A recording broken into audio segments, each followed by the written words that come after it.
I just want to give folks a chance to come in to the live a minute or so early. Give people another few seconds or so. Welcome. You're watching Marjorie with Purpose.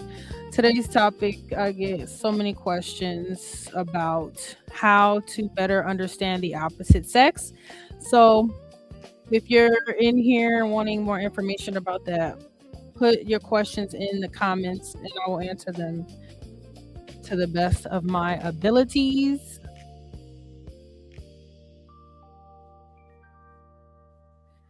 But okay, so until the questions start coming in, I am going to answer some of the questions that come to me prior. Again, my name is Marjorie. I am your relationship coach. And if you're just coming in, we're talking about how to better understand opposite sex. One of the first questions that I received, again, please put your questions in the comment section. One of the first questions I got, make sure you guys can hear me, is why do people pick certain people based on characteristics, then try to change them? So, for example, why do people meet someone at a bar and then try to get them to stop drinking? Or, for instance, men will date a stripper and it's fine when he meets her and she's a stripper and then he wants to get her to stop stripping. Why is this a thing? Why do people date someone based on their characteristics and then try to change them? And so I would say with this, I don't know all things. This is just my own thoughts, my own opinion, what I figure the way the human brain works.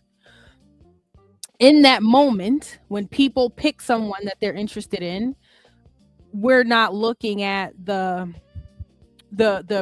repercussions of that person's immediate behavior, right? When a man meets a stripper, he's not thinking, oh, later on, her being a stripper is going to be an issue. He's thinking, you know what? I really like her. She's cool. Her being a stripper in that moment is not an issue. But when he's now standing in the position as a partner and he's having to deal with her as a stripper, things are put more into perspective, right? He's more like, okay, wow, now other men get to see my woman naked. Now now because now he's standing on the other side of the fence, right? Now he's the one that has to deal with her profession. Before then, he didn't have to deal with her on a personal level, so it wasn't an issue. The same with when you meet someone at a bar. You're not thinking, oh, their drinking is going to be a problem, right? We're both having a drink. You don't know how intense that person's drinking problem is until you get home with them. So it's not an issue because you're only seeing it surface level.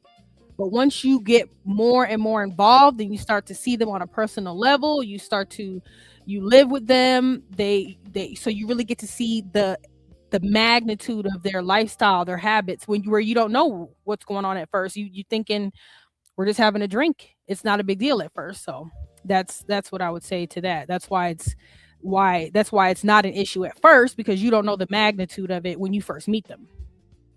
Hi, Reagan. Thanks for coming through today. Please put any questions you have about better understanding the opposite sex into the comments, and I'll be happy to answer. So, okay, another question that came to me. Just make sure I'm making sure I can read everyone's comments. Okay, another question that came to me is another question. How long is too long to go with tolerating a behavior before leaving when in the dating stage? So how long should you tolerate a behavior when you first meet someone, you're first dating? I would say to that shouldn't be a time issue. That should be a boundary. That's a boundary issue. So if you see someone, if you're dating someone and they expose a behavior that you're like, you know what, I'm not comfortable with that, you check it immediately. Don't wait until they do it 5 or 6 times, because by then you're letting them know it's not a problem. So the first time you see them display a behavior, a language, something that you're not comfortable with, if they disrespect you, if they take food off of your plate, if you see them on the phone, they talking to their mom and daddy and they cussing them out and you're not okay with that. If they grabbing you're grabbing your behind or grabbing your junk or your groin area, and you're not comfortable with that. First of all, that's sexual harassment. Number one. Number two, you check it immediately. Don't wait till they do it 2, 3, 4 times. Check it immediately. You know what? I'm not comfortable with that. I don't like that. Can we not do that? So then, if they continue the behavior, you know immediately they don't respect you. Immediately they don't respect you. They don't respect your boundaries. So you leave after you've checked them the first time. And you know what? You may not want to leave the first time. They might forget, right? You want to give them the benefit of the doubt. Maybe they forgot. So you might want to be like, you know what? Remember, I addressed this with you. Can you not do this? Can you not talk to me that way? Can you not eat off my plate? Can you not, I don't believe in using curse words. Can you not speak to me in that manner? You can choose to address it maybe once or twice. But after that, if they continue, which I've had to learn this even with friends. If they continue that behavior after you checked it twice, that you need to cut it off. So I wouldn't consider it a time issue. It's how many times are you willing to correct it, and for them to show you that they don't respect you is the question. Hey lady, hey girl, hey. So here's a good question. So why is it that some men are afraid of actual commitment when they say they're ready to settle down, but they just want the title so that they can say they got a relationship? Okay. So that's a really good question. Thank you, Pernice, for this question. I would say to this again, my word is not end all be all. This is just my opinion. I would say, one, that man specifically, whoever this gentleman is, doesn't necessarily respect you as a woman and doesn't take you seriously. So it's what it be is they may not be ready to commit to you, because what some men will do is use you as a placeholder until they find the woman they want. So what you have to do is, if they're not willing to give you the amount of the part of themselves that says that they are fully committed to you in action, not in words. You want someone to display commitment to you, not to just say they're committed to you. If they're not willing to commit to you exclusively the way you're wanting them to commit to you, let them go. Be willing to lose that person. Don't make nobody feel like they you don't want nobody to be with you out of pity. You don't want nobody to stay with you or be with you because they feel like they have to, or because they owe you something. You want them to be with you because they want to be with you, and you want them to choose to commit to you because they want to, because they take what you have with them seriously. That's what I would say. Because it's not, because and some men are just cheaters and don't want a serious relationship because they want to be they want to sleep around. So don't let nobody use you as a placeholder if you're not if you're looking for a serious relationship. If they're not wanting to be as serious as you are, you got to be willing to lose them. You got to be willing to lose that person.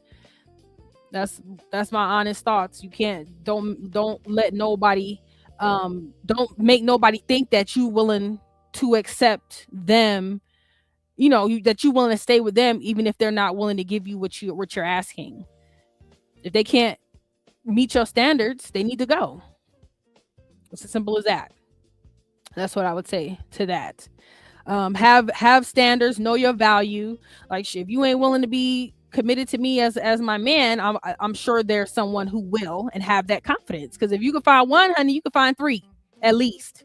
So don't let nobody make you feel like, oh, if I don't be with this one, no one will love me. That's a lie, straight from the pit of hell. The devil is a liar. You don't got to put up with nothing that is not where daddy said you better than that. You are better than that. You're more valuable than that.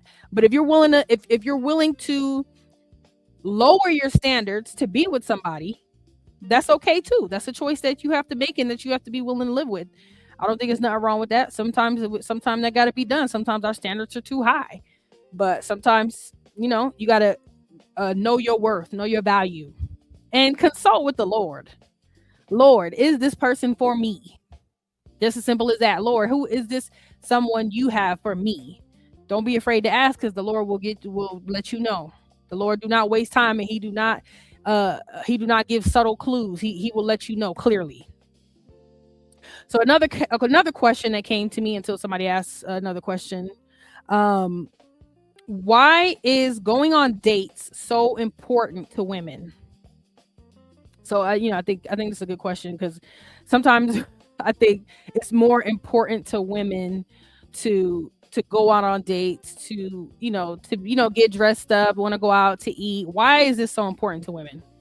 And I had a woman explain to me, for her it's important for her, because not everybody wants to always be cooped up in the house. Sometimes you want to be shown off. You want to show your spouse off. You want everybody to see y'all together. You want to experience things outside. You want to experience food. You want to experience the beautiful breeze, the air, the nature with your partner. You want to have new experiences.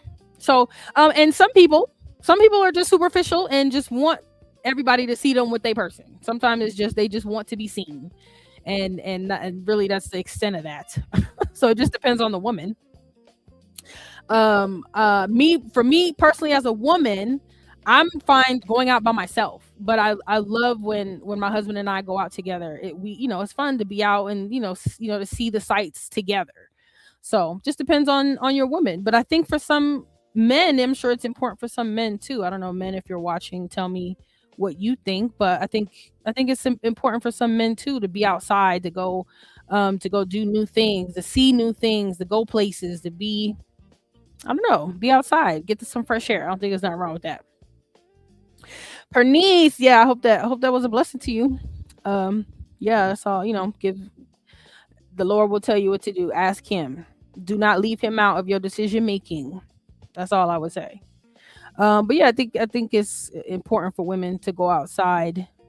To get a breath of fresh air. Not everybody want to be cooped up in the house. So I could take just a picnic date for me. It can, yeah, just it's outside. Yeah, if you're an easy to please woman, um, thank you, Tran, for coming through, and Pernice, and thank you, ladies, for coming through. But yeah, it doesn't have to be. It could be just taking a walk. Like, so me and my husband will just take a walk, and if it's a beautiful day, that's all. That is enough. Just take a walk. It don't even got to be a whole lot. So it just depends on how easy to satisfy the woman is, really. So here's another question that came to me, unless you folks got some other questions. So, this was a good question. How do men and women want to feel appreciated differently? So what makes men feel appreciated versus what makes women feel appreciated? Again, it depends on the individual. I don't recommend people assume that because a woman is a woman that she want flowers, or because a man is a man that he wants sex. These are the general commonalities among men and women, but I highly recommend you asking your person personally. Let them tell you what makes them feel appreciated.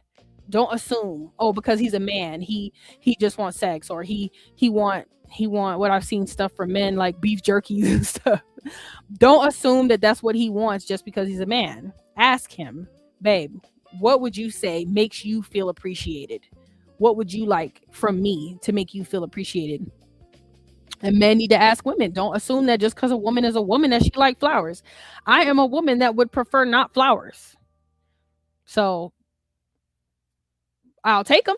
But if you ask me what I want, I'd prefer edible snacks. So know your person individually. Don't put your person in a box just because they're male or female. Ask them and let them tell you, and listen intently, and accommodate. Be willing to accommodate.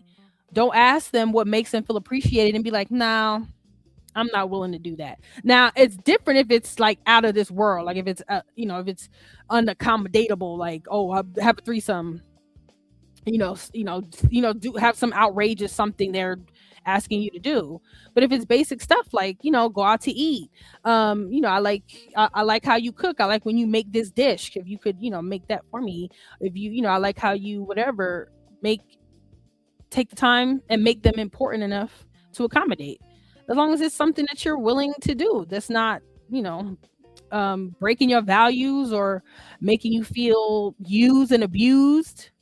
Don't feel used. Don't do anything that's going against your values. So that's what I would say.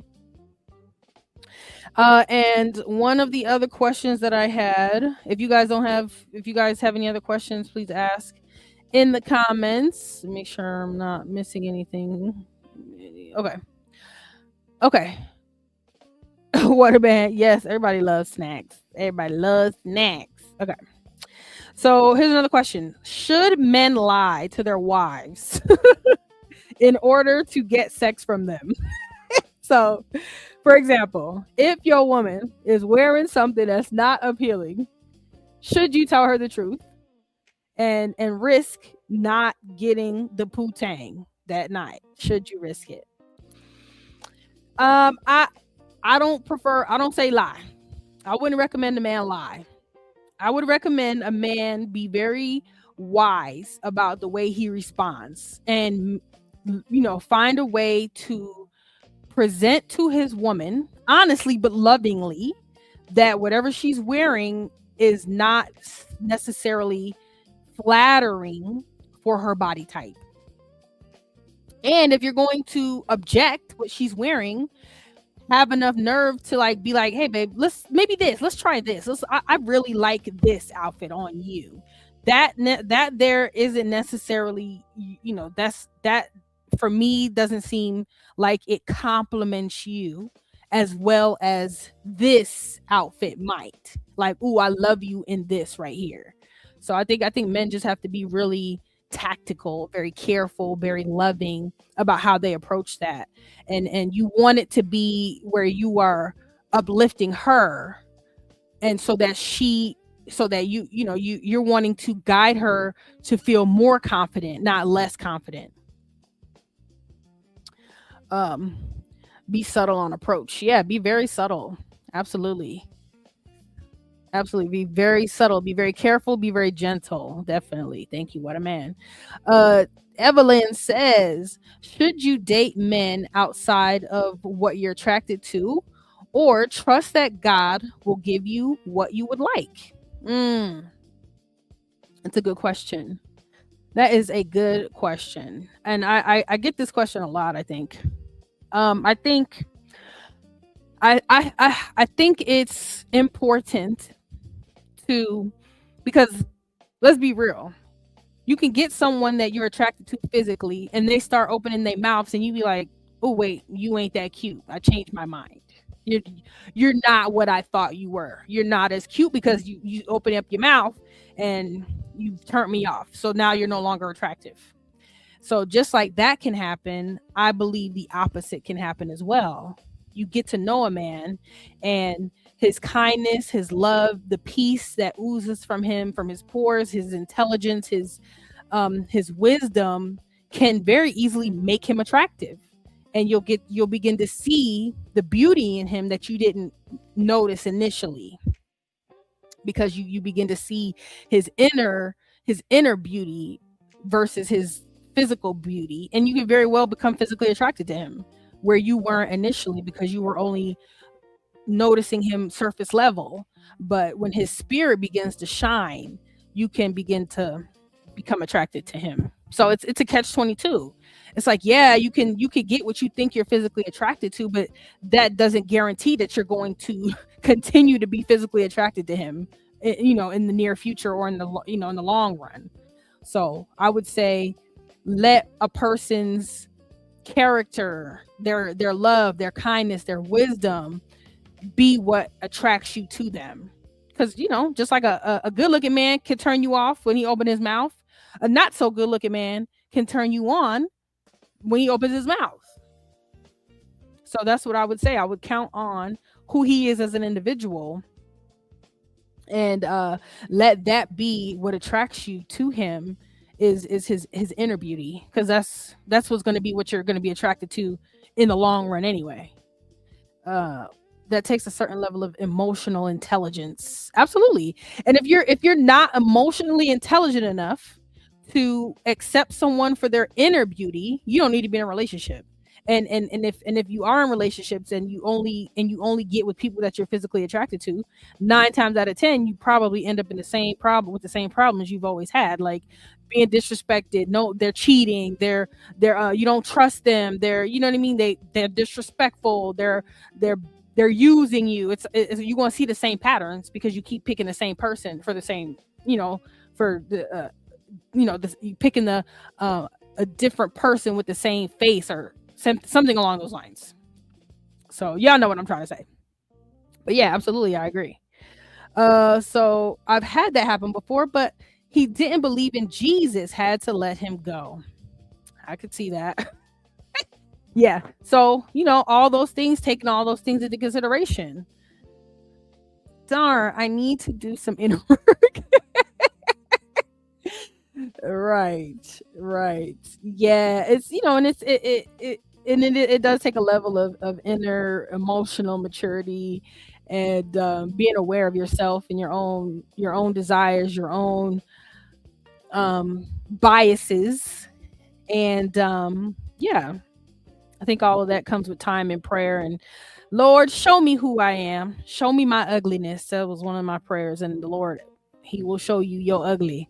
He will show you how ugly you are, because He absolutely did for me. So you know what to pray for. You know what work to allow the Lord to do in you and where you need to mature. So that's it for today. That was fun.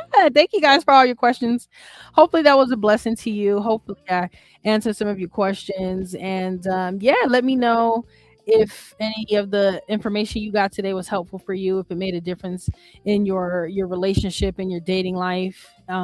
Yeah, email me for any coaching services, relationship coaching services, dating, if you're wanting to improve your relationships. Oh, I see some new folks coming in. If you have any relationship questions on how to better understand the opposite sex, please put them in the comments right now, because I'm getting ready to go. But I'm happy to answer questions if you have any. I had some really good questions come up. So if you have any questions on today's topic, please put them in the comments. I would love to hear from you. And again, one of the things I'll reiterate while I'm here: if you're in a relationship, don't assume that the person you're with is going to want anything because they're male or female. Ask them what they want. Ask them what they desire. Ask them what they like. Ask questions. Be interested in your person.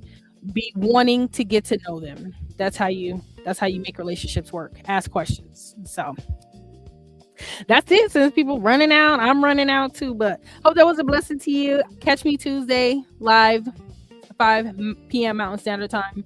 I'll be back at this talking about some other interesting topics. Otherwise, put in the comments, was this blessing to you? Was this helpful to you? Would you like coaching? Let me know. I'm glad to help. I love you guys.